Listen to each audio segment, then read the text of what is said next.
Good morning, everyone. Thank you all for coming, and thanks everyone on the stream for watching. It's my pleasure to welcome Dr. Hema Yoganarasimhan to visit us today. She is a professor in the Foster School of Business at University of Washington, and her work focuses on combining machine learning and statistical econometric methods to address problems in the domain of marketing and online platforms. She received her PhD, MA, and MPhil in marketing and business from Yale. Prior to that, she received her bachelor's at IIT Madras, and she's been at UW since 2014. She has won many awards, but since we are starting late, let's just get right into the talk. Looking forward. Thanks, Hema. Thank you. Thank you so much for hosting me, and thank you, all of you, for coming, and thanks also to the people watching. Today, I wanted to talk a little bit about some of the work that I've been doing recently in the domain of targeting and how it kind of intersects with these questions related to privacy, especially in the context of mobile advertising. And this is a joint work with my student, Omed Rafayan, who is also in the Foster School of Business. So let me start by giving you a little bit of background about mobile adoption and usage.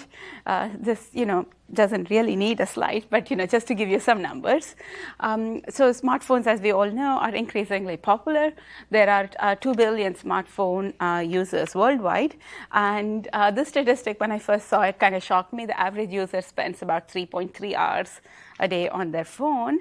And what's kind of interesting is the bulk of this usage actually comes through apps, whereas in most desktop devices, the bulk of the usage happens through browsers. Here it mostly comes through apps.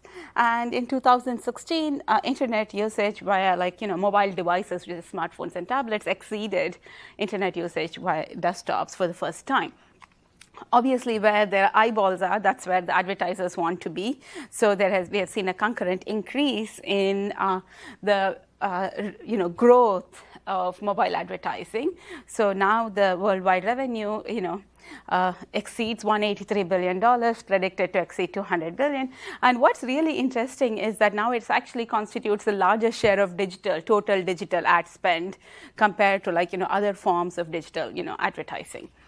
So, and the bulk of this, advertising revenue is attributed to a kind of a unique type of advertising format, which is kind of unique to mobile devices, which is in-app advertising. So what's an in-app ad? Essentially, when you're using any app, you see these little banner ads in the bottom. So those are in-app ads. And in-app ads have become popular because both from publishers' perspective or apps' perspective and advertisers' perspective, they're nice. From a publisher's perspective, they are a common app monetization strategy in the sense that I build an app, I want to make money. I could either sell the app or I could monetize the app by showing ads. So that's why publishers like them. The ad industry kind of likes them because they have some properties which are very unique to mobile devices. In particular, there is something called IDFA in Apple iPhones or Android ID, AID, in Android devices. And this is a ID which is unique to every mobile device, which cannot be reset. Which is very persistent, and it's until it's actually actively reset by the user.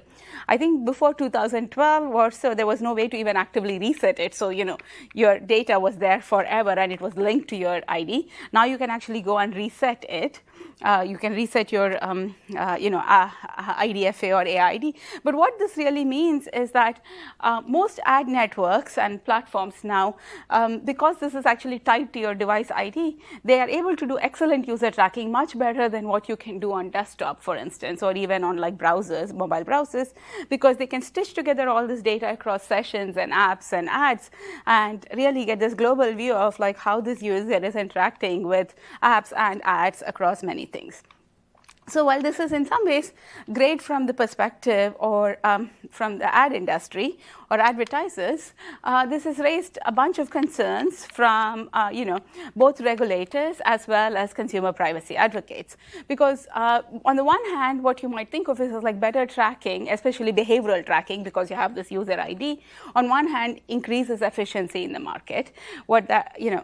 If you know what kind of an ad user is going to click on, for instance, you're going to maybe be able to serve them more relevant ads, which they might click on. So, it increases maybe efficiency in the market. But at the same time, it has also led to all these concerns about privacy, like, this extent of ability to track users, especially in a persistent way. Whenever I give this talk, I usually ask this question of how many of you have reset your IDs?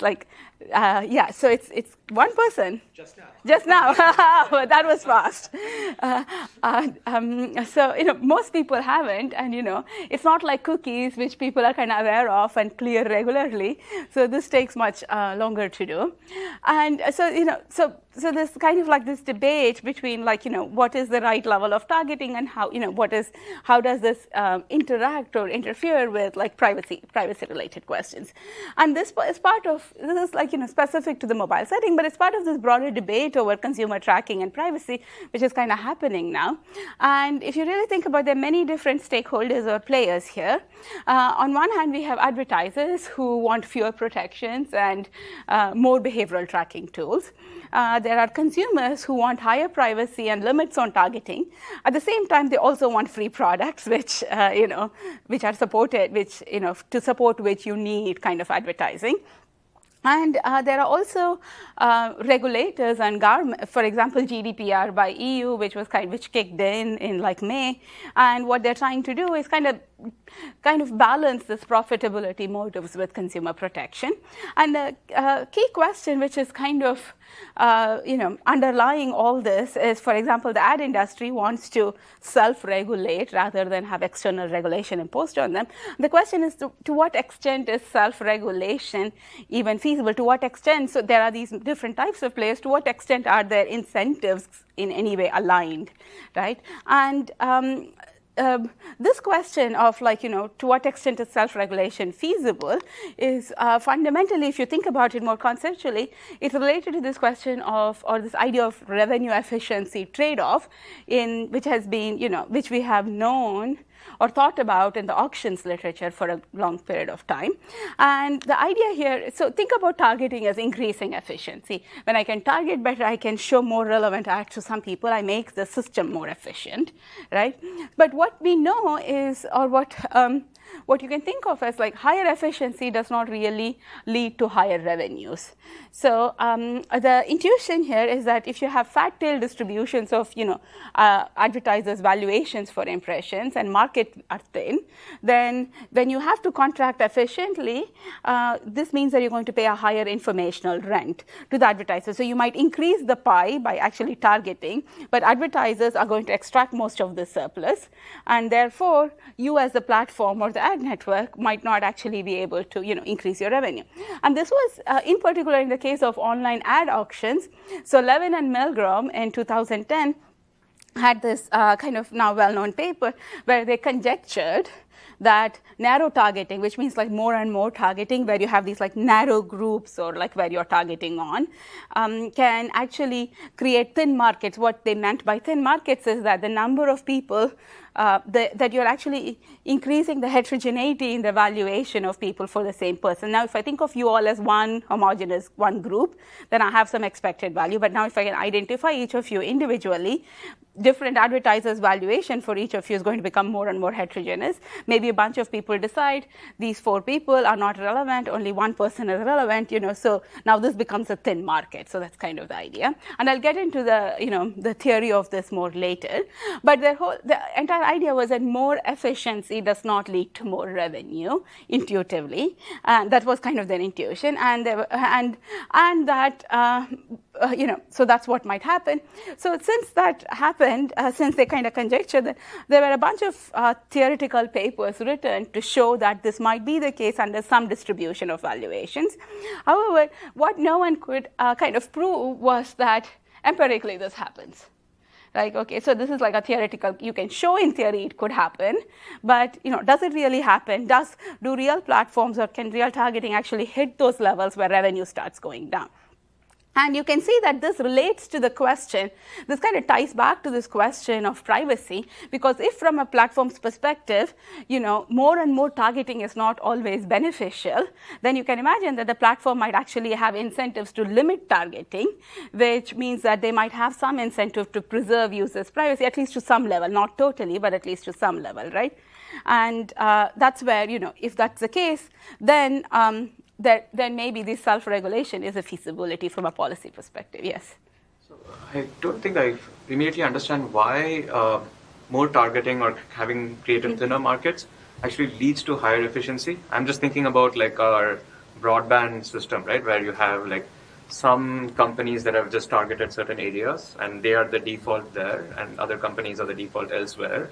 So, Comcast and Verizon are not actually going to compete for your internet. Like Comcast will carve out this region and Verizon carves out that region, say. Then you essentially, I don't see that it leads to an efficient market either.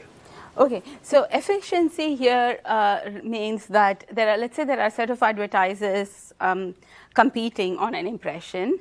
So an efficient allocation would be that the allocation is being made to the advertiser who creates the overall maximum surplus. So it's like the most relevant ad which is being shown.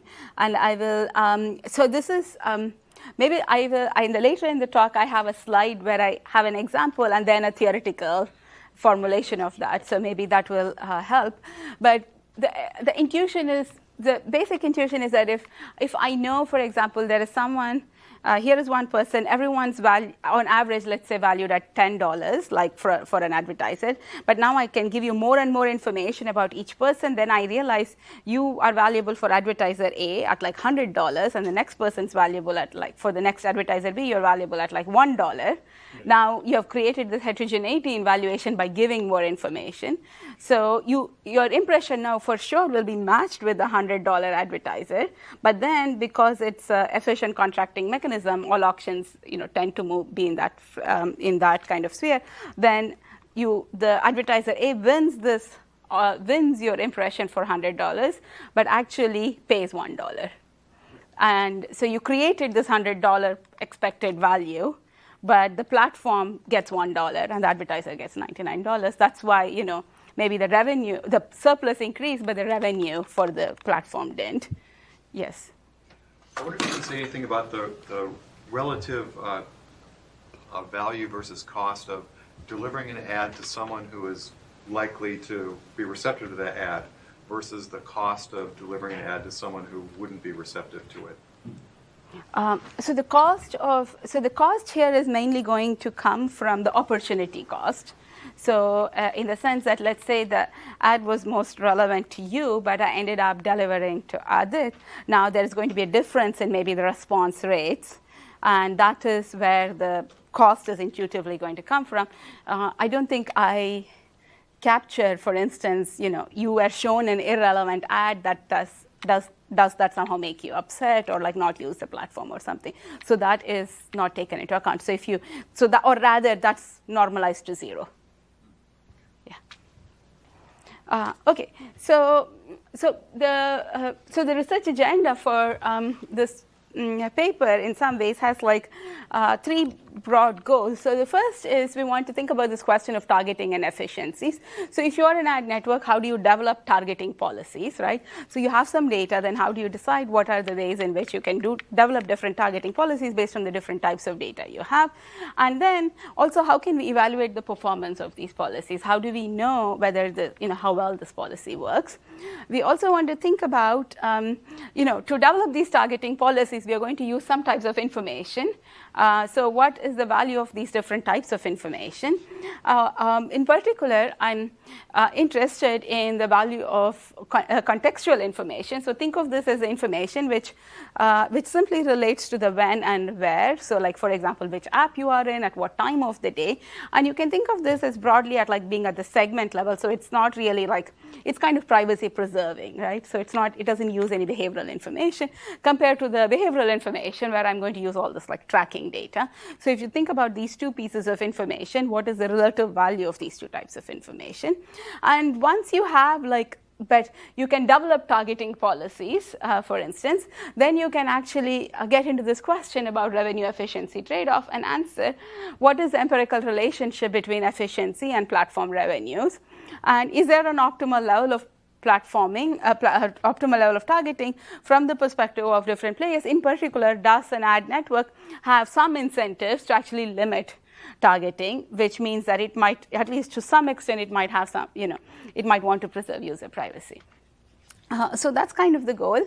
If you want to kind of get to the three answers, there are three main challenges. The first is, of course, that we want to develop counterfactual targeting policies, which means that the ads are being shown in a certain way in the data. We want to say, no, now you actually want to allocate this ad to this impression. So we want to think about how would counterfactual targeting policies look like. So then we need to actually have counterfactual click-through rate estimates for ads which were not shown in that impression. Right, so not just the ads which were shown in a given impression. If I had instead shown this different ad, how would people have reacted? To be able to develop an efficient targeting policy, I need to be able to do that. And in general, you also need a targeting framework with sufficiently high predictive accuracy. If I want to be able to quantify what's the value of different types of information, if I have a very poor model, it's probably not going to be able to pick up the different values correctly. And finally, after I can build all these predictive models of targeting, I need to be able to tie it back to revenue. And that's where I'll need an economic model of strategic interactions, right? And that's essentially some kind of an auction, right? So I need to think about how I can tie targeting to revenues to be able to think about market outcomes, like who gets allocated which ad and what's the revenue that a platform makes, what's the surplus that advertisers get, and so on. So, and then that will allow us to think about these questions of platform incentives and user privacy. So here is the broad approach, and I'll get into the details of each of this as we go through the talk. At a high level, what we're going to do is think about something like a filtering procedure for counterfactual estimates of ads. I'll talk about the details of the auction mechanism they're currently using, but the idea is that if we can identify, if there was some non-zero probability that a certain set of ads could have been shown in an impression, and we have enough of those kind of impressions, then we have non-zero propensity scores, right? So if I can actually identify ads in each impression that could have been shown, I know that essentially any kind of model that I build will be valid for these counterfactual ads, but not for the rest of the counterfactual ads. So I want to kind of build a filtering procedure for that. And second, then once you have those set of ads for each impression, you want to kind of think of some kind of machine learning predictive model which has high predictive accuracy. And you also want to think about how you generate features which relate to the information that we are interested in, which is the contextual and behavioral information, to capture what's the value of these different pieces of information. So, and for the final issue of how do you connect these targeting policies to revenue, we're going to think of an economic model of auctions to determine market outcomes under counterfactual targeting policies. And what the goal here would be to characterize advertisers' utility function in different targeting scenarios, and assume that they are submitting bids which maximize their optimal maximize their profits, and then estimate market outcomes such as total surplus and platform revenues under that, and then think about if since the platform is the one designing the targeting policy and revealing this information on targeting to advertisers, what is the optimal level that the platform would want to stop at. And I'll try to get into the details of each of these through the rest of the talk. So, but one of the main goals here is that, so usually, at least in marketing and also kind of in economics, we have problems where people try to make better and better predictions with some data. So they often use predictive machine learning methods, but then often the questions end up being prescriptive, like what should some player do. So the ideal scenario, so here what we're trying to do is that we want to use tools from the the predictive models, but then we also want to actually answer some kind of, questions which are of relevant to, like economic relevance in some ways to other, players. And so you want to bring in some prescriptive economic models.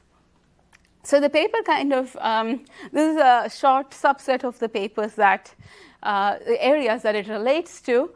So it relates to like a broad, broad areas where, such as like click-through rate estimation and targeting. There's been a bunch of work done on this, and mostly it's going to, as you'll see, we're going to be using boosted regression trees. Of course, methodologically, it kind of relates to papers in that area. There have also been like papers which have recently tried to use boosted regression trees for prediction in the context of like Facebook ads and so on. So it relates to that. There's also like papers more on the advertisers side which look at these questions related to targeting and privacy, such as if you do more targeting, are users less likely to engage with ads, and things like that. So it probably relates to this question of like privacy regulation and targeting. And finally, it relates to this literature on revenue efficiency trade-off. As I said, there have been a number of papers which have been written from a theoretical perspective on how to do, does more targeting actually lead towards efficiency? And there are a couple of empirical papers which kind of touch on this topic. But broadly, what, as I said, no one has been able to show is that while this revenue efficiency trade-off can possibly exist theoretically, can we actually prove that it's true empirically? So that's kind of the related literature. So let me move on to the setting and data. The data actually come from a major in-app advertising platform, I usually say large Asian country, and then people assume it's India or China, which is neither of that. It's like large enough, but it's neither of that. I'm not supposed to reveal the name, but it's very easy to guess if you know where Omid is from. And what was really interesting about this platform was that they were pretty much the monopoly in that country, and they had over 85% market share for all the in-app ads. And it was a pretty big scale, so they were serving over 15 million impressions daily. And they had some unique features in their advertising platform. One is that they were only showing one format of ad. Now mobile ads have become more complicated, like they have video ads and like, what they call interstitial ads and so on. So none of that was happening back then. At least these guys were not using it. And they have two other features in their setting which help us a lot. The first is that they were not doing any behavioral targeting. So they were not using all these user IDs to do any targeting. So advertisers could only target on very broad categories like app category, and province, which is like the state, or the brand of your phone. So it was very, very broad categories.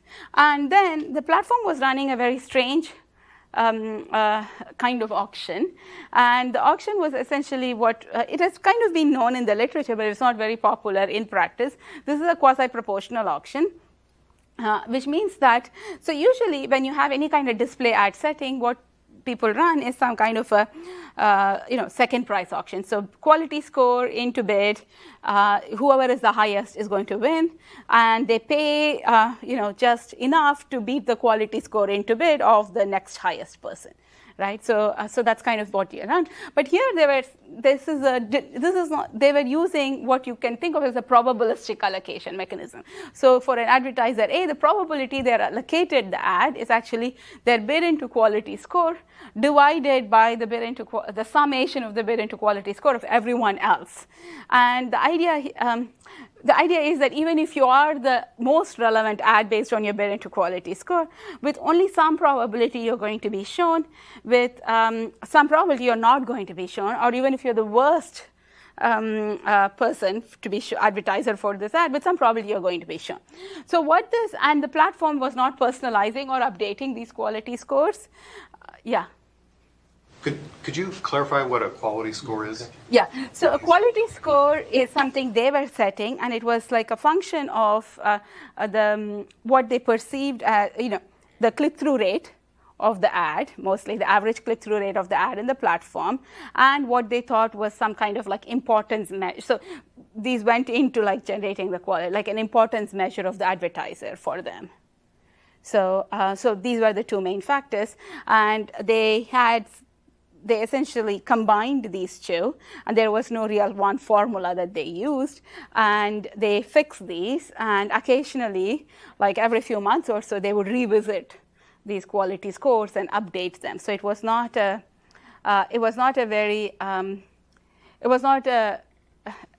great way to come up with quality scores maybe, but it was essentially taking into account the average click-through rate of the advertiser in the platform.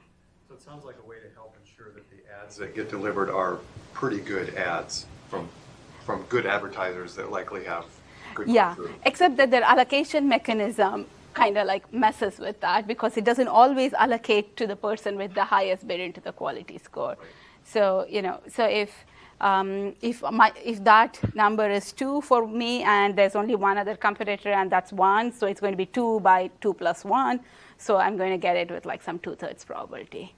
And one of the reasons, I mean, we kind of asked them, like, why are you guys doing this? So there is both a practical and kind of a theoretical reason. The practical reason was that they were actually, it's an in-app advertising setting. If they were going to run any kind of deterministic auction, what would happen is that they're going to be showing the same ad. Like, let's say you're paying Angry Birds. The deterministic auction picks the same ad with the bid and quality score for like all the 20 minutes that you're playing this game, and they didn't want that. So they wanted some change. They wanted to change the sequence in some way. And this was kind of a little bit of a ad hoc way of doing it. And the second reason, which they found out about later, is that there is some theoretical papers on this literature by, I think, Mirochny and various people, and they show that this kind of allocation can sometimes give you the best worst case performance when valuations are very like distributed.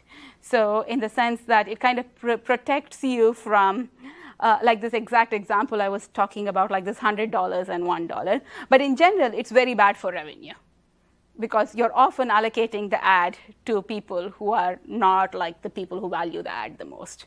So often it's on average, their revenues would have been higher if they were not using this mechanism. But what it does from a data generating process perspective is that you can see that it kind of, with this minimal targeting and this kind of a quasi-proportional allocation, you can think of this, if you intuitively look at the data, it's as if the platform was running a randomized experiment with some known propensities in each strata of the data. Right? So it kind of mimics that in some ways. If I knew the targeting areas which were overlapping, and then I knew the set of advertisers who are competing in that, I have known propensities in some ways. So from my perspective, it's great, because if you're thinking about counterfactual click-through rate estimates and counterfactual targeting policies, this is good because it's giving us that randomization which would not exist if you were like just working with data from deterministic auctions. So yeah. In the duration when you were looking at this data, were the users' population kind of fairly stable? Yeah. Or, I mean, if it's Angry Birds, then there was the period of virality, and then yeah. That's a good question. That's a good question. Advertisers. Yeah, so we're going to be using data from about like a 1 month. I'll talk about the data and the sample, but we're also going to be using data across various apps, not just one app, because this is from the platform. So they can be, so I mean, one way to think about it is that these click-through rate estimates models would have to be retrained in time if we expect that as some apps become more popular or less popular, people's behavior within those apps could change. And the quasi-proportional auction, that's clearly not incentive compatible, right? Like you can easily have, like if advertisers are sophisticated, and they realize that for the amount of bids they're putting in, they're not seeing the traffic that they're expecting.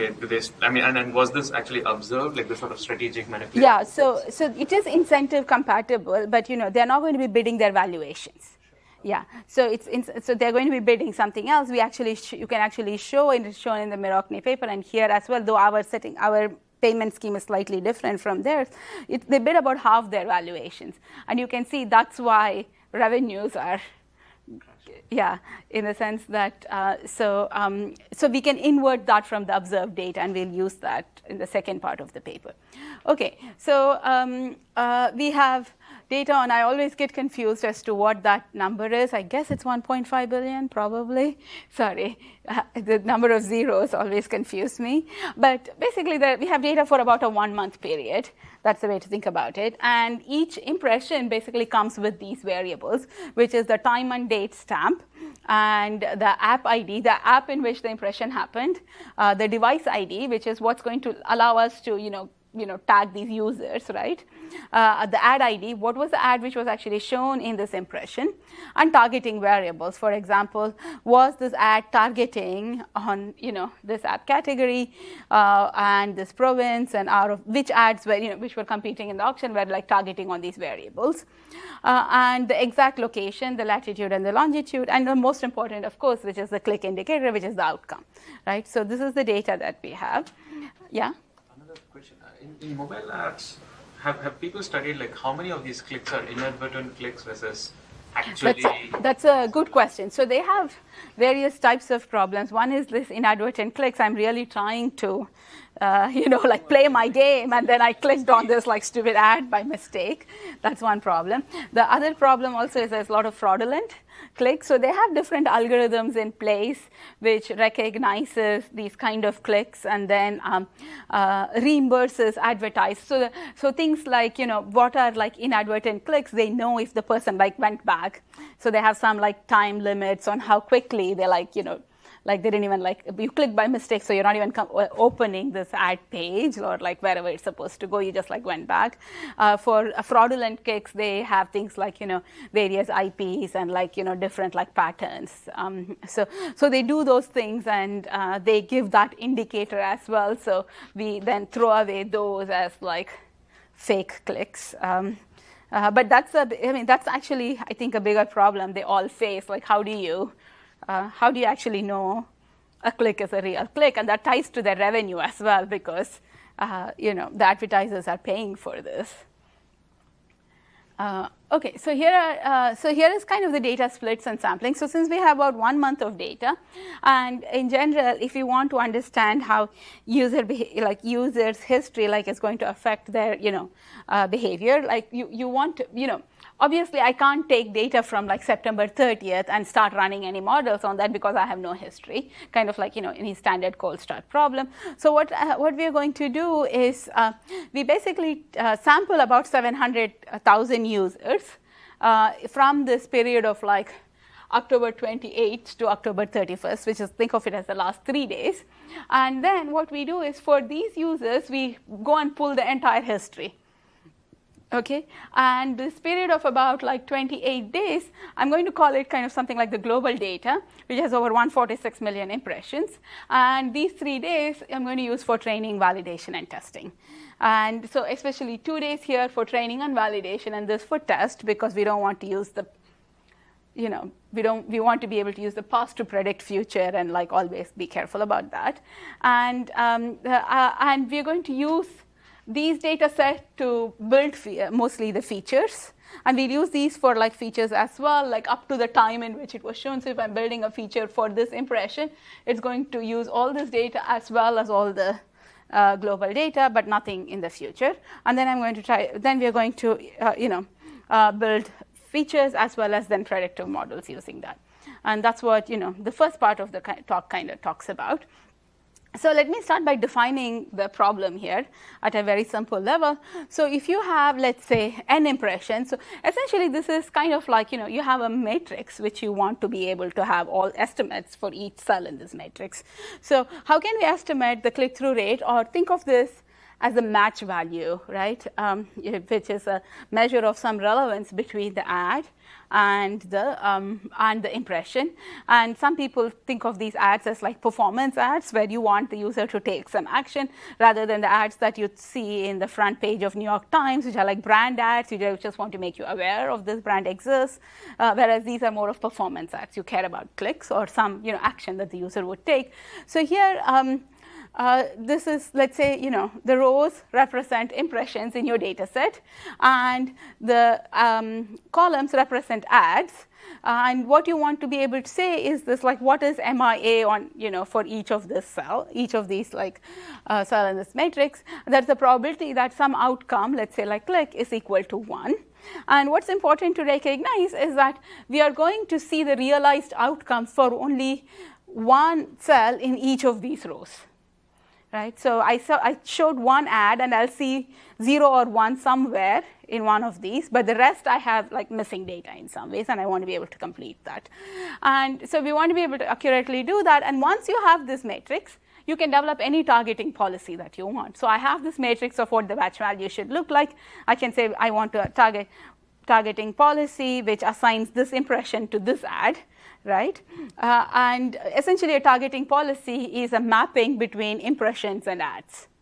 Right? So I can come up with any type of mapping that I want to think about. As long as I know the values in the matrix, I can then understand how the targeting policy will perform in counterfactual situations. Of course, the challenges are that we want this essentially means counterfactual click-through rate estimation, high-dimensional categorical output. So if you think about the entire sequence of history of the users, think of that as like a state space, right? And that's a very large state space, and taking that and just throwing it into any kind of predictive model is not going to be useful. So we want to be able to shrink that, and we want high predictive accuracy in terms of what we do. So I think that just says, okay, that's the outcome that we are interested in. Okay, so to get the counterfactual click-through rate estimates, because this is the task of outcome prediction, we can essentially think about using some various predictive machine learning algorithms out there, right? And and we can do that as long as our data, actually nothing to do with algorithm, the data satisfies some properties, which is the same, as long as the joint distribution of covariates and outcomes in my training data and test data or counterfactual data is the same, which is this thing here, I'm going to be able to predict. My counterfactual predictions are going to be correct.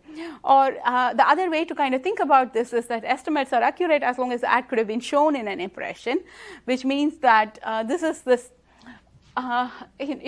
in the standard statistics literature, this would otherwise be called the overlap assumption or non-zero propensity score assumption. So for ads which have non-zero propensity scores, I can actually, if I ran some machine learning model to learn from it and then predicted on those ads, as long as I have sufficiently large data set, and then I can call consistency and say that in this case, this counterfactual prediction would have been accurate. So of course, the key requirement, as we all know here, is randomization. And this is where this limited targeting provision and this probabilistic allocation helps, right? If it was deterministic allocation, the same ad would have been shown in a type of an impression. Because now it's probabilistic, you're going to see a broad set of apps and ads, a broad set of ads shown in a same type of an impression. And that's going to help you, with this counterfactual prediction. But there are still ads which are not shown in certain impressions. For example, some advertisers might say that they don't want their ads to be targeted, let's say, in Washington, right? Then for those ads, I'm not going to be able to at least accurately predict the click-through rate for people in Washington state. So what we do is what we want to do intuitively is identify the available. So we're going to use a filtering procedure, and the filtering is, again, think of it as a matrix for each impression and each row. Here. So for each impression, for each row, think about, let's say these two ads could have never been shown. I want to call them 0. So it's a matrix of zeros and ones. I want to identify for an impression for a row which ads could have been shown. They become ones, and which ads could have been 0. Then I can do a a dot product of these. So intuitively, how do we do that?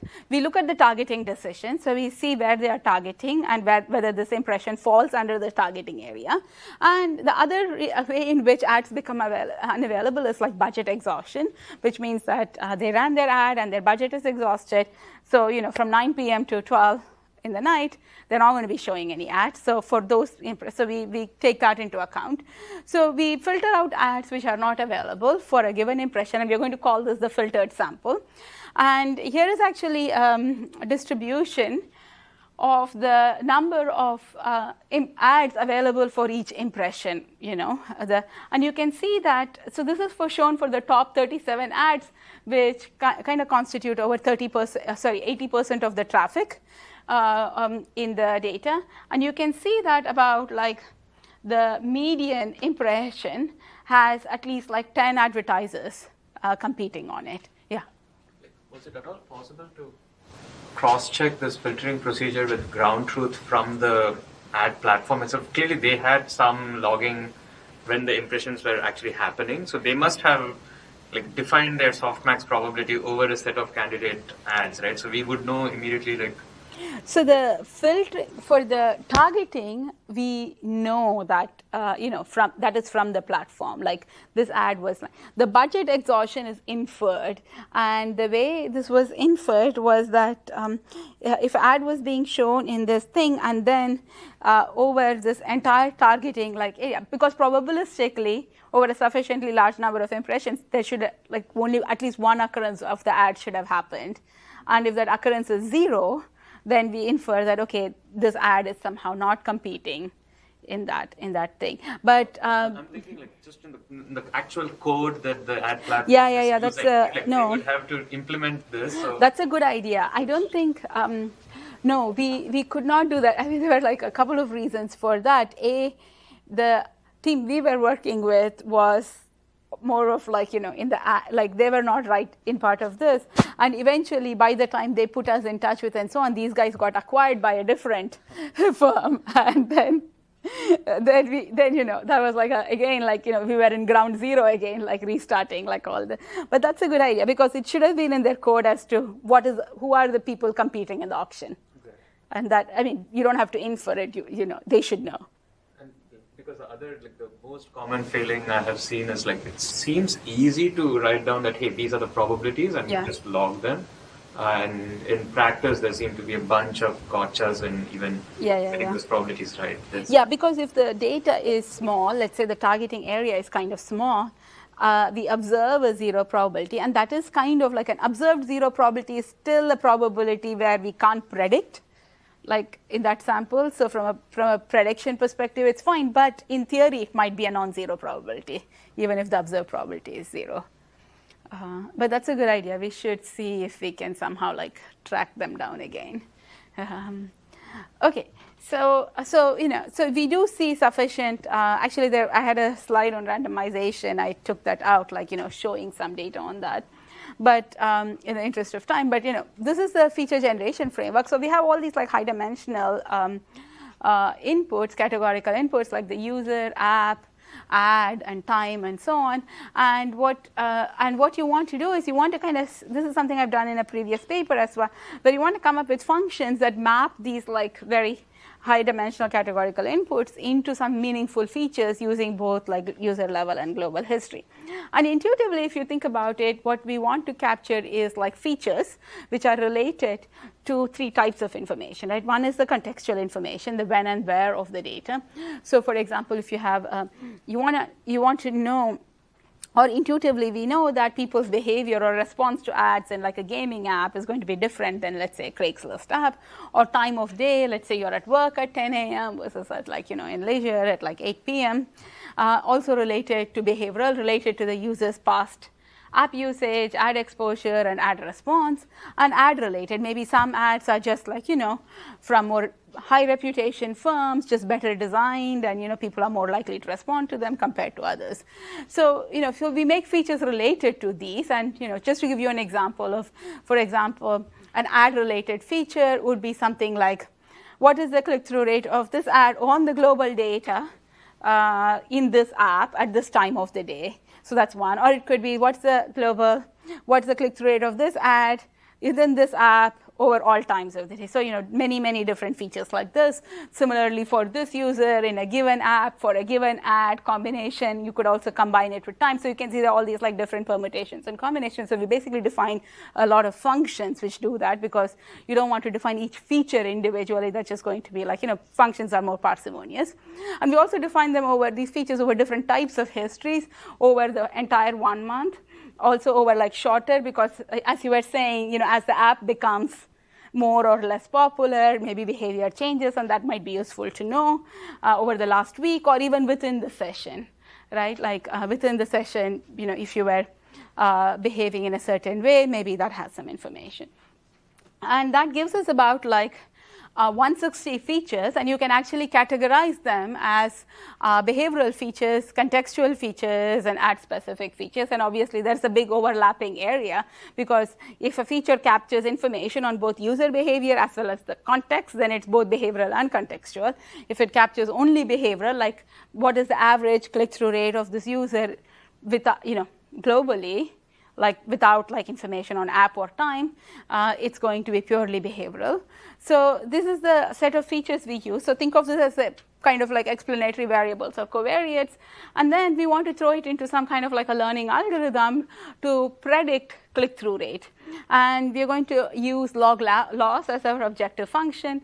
It has good properties like fast convergence, and it's pretty commonly used in click-through rate prediction. And the idea is that we have some observed data for which we know the yi's, right? The outcome 0 or 1. When in impression I, some ad was shown, let's say the ad which was shown was AI, and we want to get these m hats, which is our predicted click-through rates when we do this. And of course, we are going to do some validation. We are going to have holdout validation. We have enough data. We don't have to do cross-validation. And the learning algorithm we actually use is XGBoost, which I think pretty much many of you are familiar with, which actually was developed in our UW-CS department, which I found out afterwards. And it's a fast and scalable version. Of course, it has been very successful in many, many settings, and it generally works much better than any other learning algorithm that we could use. Yeah. Is this are there additional assumptions being made to assert the validity of this counterfactual CTR prediction? Because I would naturally think, if I'm thinking about different targeting policy that's probably sending things differently, that actually gets reflected in the X features that you're constructing. You're thinking about like the previous ad exposures. Yeah, that's a good idea. So that's a good point. So in some ways, as long as you so the assumption would be that if you think of this as a short-term counterfactual, a long-term counterfactual where you change targeting policies is also going to affect the distribution of X's. Right? And then if there is overlap between that distribution of X and this distribution of X, we are still okay. But if the overlap between that new distribution of X, which a targeting policy might generate, and our existing distribution of X, then we have problem again. Yeah. I think even if there is overlap, we would need to correct for it again using this propensity scoring. Yeah. Something like that. Yes. I mean, as long as there's overlap, we have a way out. Yeah. But if there is no overlap, in theory, in theory we have a way out at least. But if there is no overlap or very little overlap, then we are going to have a problem.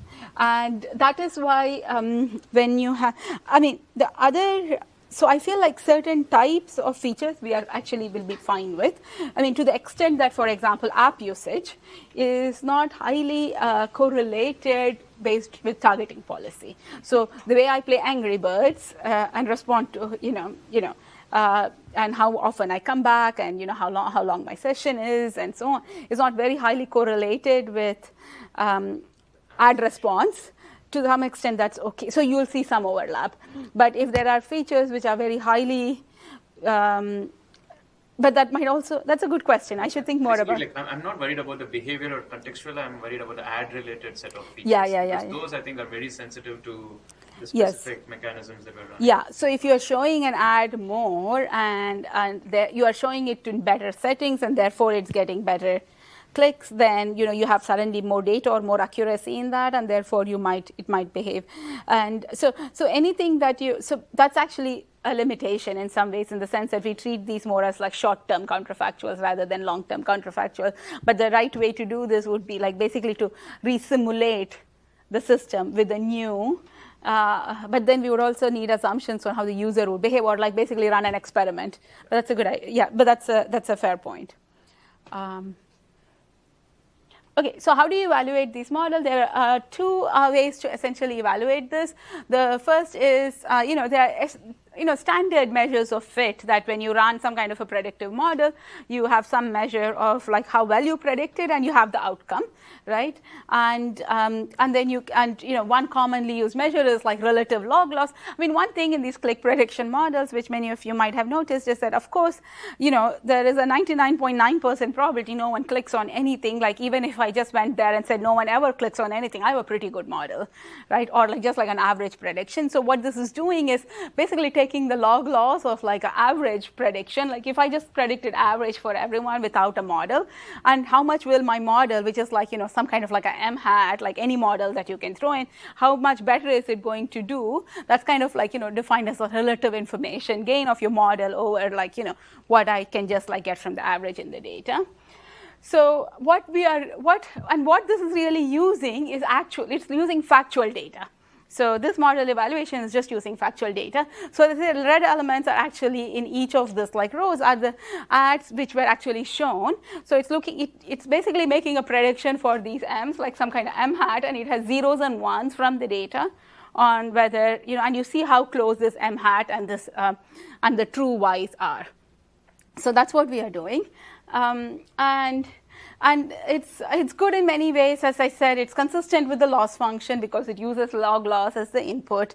And you can use other evaluation metrics if you want. But the basic idea is that one way to do model evaluation is to see how well your model predicts on the data which was kind of shown. The second way to do a model evaluation is to think about what is the potential how well your model does, is that if you use this model to allocate ads, right, efficiently, instead of the ad which was shown, how much better would, what is the improvement in click-through rate that you would see?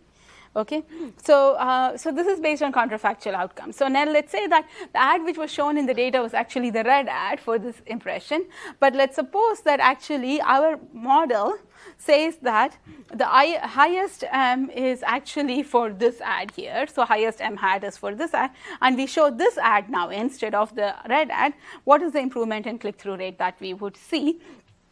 So in some ways, let's say if we call this the efficient targeting policy, in the sense that you're allocating each impression to the best ad that would have worked for this ad. And then, this is another way to evaluate the model. So let me actually show you results from both of these. So the first is on RIG and the value of information. So we run different types of model when we want to calculate RIG. In one, we just run a contextual model with like ad specific features. We don't use any behavioral information. In the second, we use only behavioral information and ad specific features, and finally we use everything. So as you can see, just using behavioral information, behavioral model does much better than contextual model. So even if I don't use any contextual information related to app or time or anything, just knowing what someone did without any context is actually more powerful than using like a lot of contextual information. Of course, if I use both, I do much better. That should be expected. But what it kind of says is that behavioral information, just so if you were just thinking about efficient targeting, behavioral information is more valuable. It's of course not great for user privacy from a privacy perspective, but it also improves targeting. So what it's saying is that more and more targeting using behavioral information is better. So here is the part on the counterfactual click-through rate improvement. Here we are just actually allocating ads to the best ad in the, like I said, which was predicted, and I'm showing you the percentage, click-through rate improvements for different types of, for all the impressions. This is the distribution, and the 0 here in the beginning, or this 1 here in the beginning, essentially refers to ads which were which actually ended up, because it's probabilistically getting the best ad, which was also, the ad which was the best for it. I mean, the other way to evaluate this, and we didn't have space in the paper, it's like very long already, is to use IPWs on that to just like, okay, this is where like, you have these policy congruent observations, and once you put in IPWs, then you're just going to get, you can scale up. If I actually used this evaluation, and that's about, we did that, and that's about the same as like the 66%. Okay, so what we have shown so far is that, okay, you can actually use different targeting methods, especially behavioral targeting, and improve targeting efficiency quite a bit. Now let's think about this question of, okay, this revenue efficiency trade-off. How much time do I have? About? For like 10 more minutes. Okay. Sounds good. Yeah, that should be more than enough. So this is something that we talked about earlier. I gave you some intuition for that. This is an example which kind of like explains that intuition in a much simpler way. So let's say we have two advertisers, one for an airline and one for some kind of a gym. And there are two users, a traveler and this lady who's working out at the gym. So for this airline ad, let's say this advertiser is worth about $5 for this, this ad 2, this ad for the gym. This user is worth about $1. Okay, is that clear? What these and then whereas the opposite is pattern is true for this lady. So now if the advertiser, I'm sorry, I didn't understand that. Could you try that again? I don't understand. What is $5 versus $1? The valuation for the click. So if I got a click from this user, what would be the value of that for me? To the airplane, to Yes. the travel company that's advertising to yes. them? Yeah. Okay, so they're getting a surplus of There is $4. There is no. Yeah, at this point we haven't gotten the surplus. These squares and these crosses just indicate valuations for now.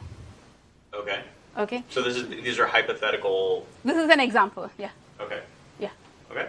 Okay, so let's say this is what is happening, and now let's say the platform is revealing who is who in some ways and allowing you to do this targeting, right, at an individual level. Then, of course, in a second price, this is a setting of a standard second price auction, right? So here, this this travel advertiser is going to bid $5 on this guy, and this gym is going to bid $1, right? So this person is going to win the ad, but going to pay $1. Is that clear? So this is what's happening in same thing, kind of opposite. So you can see that now the revenue for the platform is $2 here.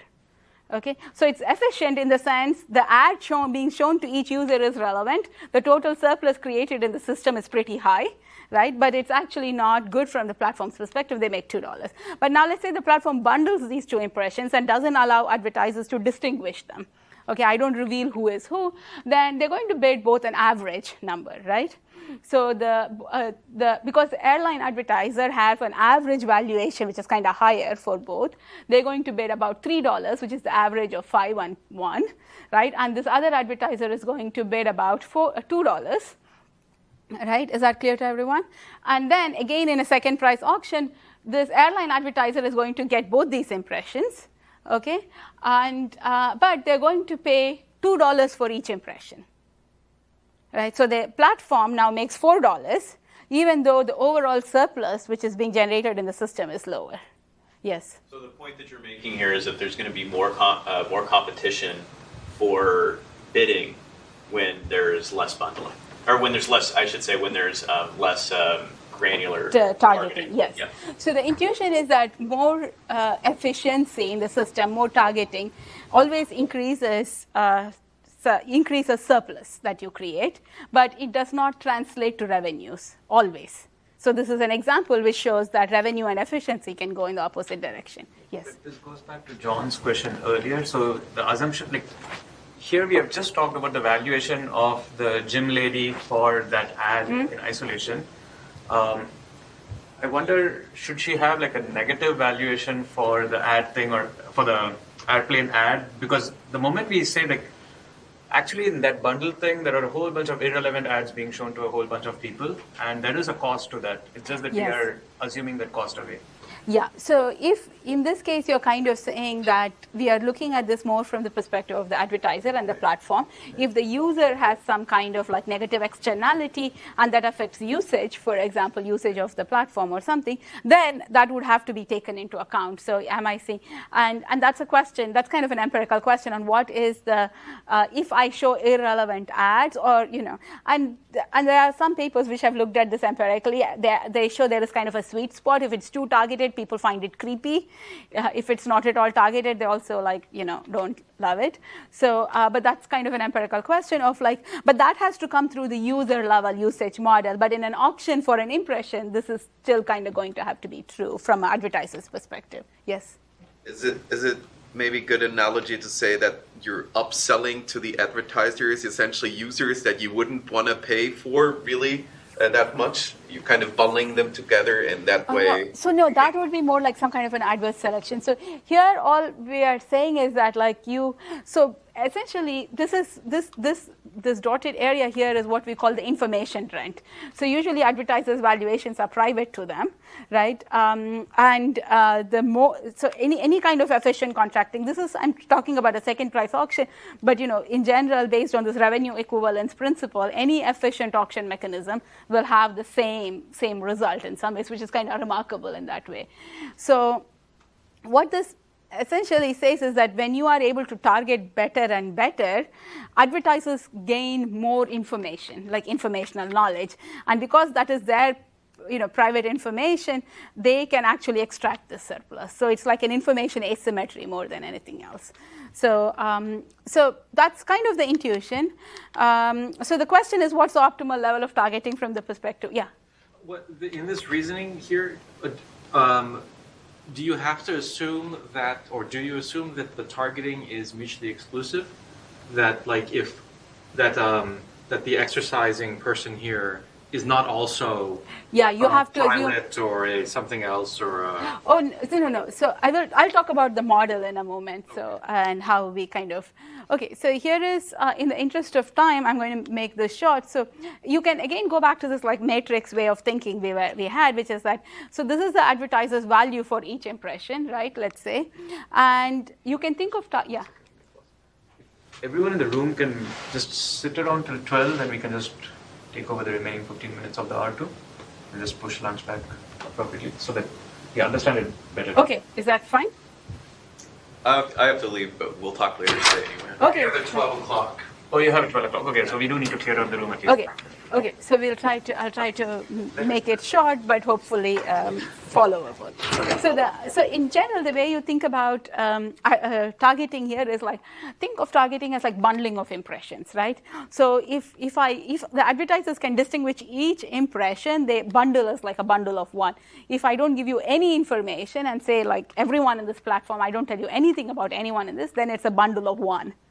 Okay, so basically platforms are, so essentially you can think of targeting as a bundling strategy. How do you bundle this? And you can then formally, we actually define this granularity of targeting levels. And the idea is that any targeting strategy is basically a definition of bundles. And then a bundle is basically one targeting strategy is more granular than the other if two impressions which are distinguishable in one also continue to be distinguishable in the other. So you can actually prove this theoretically. That's what's kind of really cool about this. Without making any functional form assumptions on the valuations, we show theoretically that as the granularity of targeting increases, then the total surplus or efficiency is going to increase. You can actually prove this so that as you target, the targeting granularity increases monotonically, surplus increases. But we actually can't sign the platform revenues, which means that we can't show theoretically that platform revenues are increasing or decreasing. So that's kind of an empirical question. So that's why we then basically go and build 4 targeting policies, which is one is no targeting, so there's no targeted bidding. Okay. The second is contextual targeting, which means that apps, advertisers know the app and ad level, click-through rate. Okay. So which is think of all apps and times as bundles. And behavioral targeting, they can target at the user level, so they know who the user is, but not what the context is. And finally, they can target on everything at the impression level. And we then, based on that proposition, we show that the surplus for full targeting is greater than that for contextual and behavioral. Remember, one is not more granular than the other because we can't sign them. And then on platform revenues, we don't have any theoretical guarantees. So essentially now the question is, how do we estimate this? The only key intuition here, which I want to add more than before, is that there is this click valuation of the advertiser when you change the targeting strategy, they're going to change their bids. based on evaluation, and there is still the match value which we had estimated in the previous part of the paper, right? So you want to essentially resolve for people's equilibrium bidding strategies under different targeting scenarios. As long as we know this, we should be able to do that. And we then go and actually estimate the click valuation of advertisers based on this quasi-proportional auction that we observe in the data. And there's a general large literature on estimating auctions, but the main idea is that if you observe the equilibrium bid and you know the allocation rule which is used, you can actually invert the valuation from that, okay, based on what we observe from the data. And so here is a, okay, this is not very necessary, but here are the results. So the main results are that, as you can see, going from no targeting to full targeting, this is like normalized numbers, so they don't have any meaning. But you can see that the total surplus is increasing. But if you look at platform revenues, they are the highest for contextual targeting. So when the platform does not use behavioral targeting, they actually are better off in terms of revenues compared to contextual. Yes? Which, I mean, it strikes me that what matters is the cross of the valuation of the marginal bidders that are taken out as you get more granular. Is that right? And so effectively what this is saying is that the marginal valuation of remaining bidders is higher in the contextual case than for the behavioral case? So they're all there still. We are not changing the set of bidders in any auction. But what is happening is that the information rent that you're paying the winning bidder is lower Correct. In the contextual case than in the behavioral Right. case. Yep. Yeah. We'll talk more. Yeah.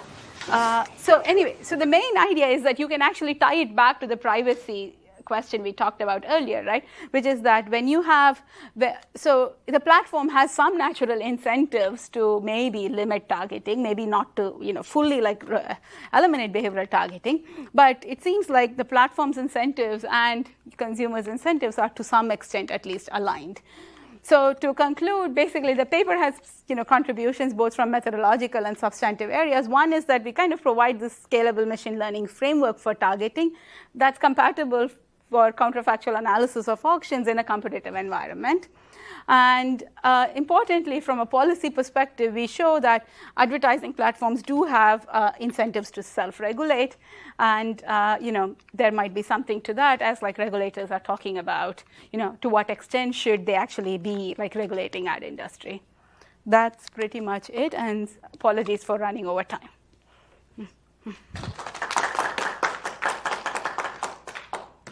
See that the next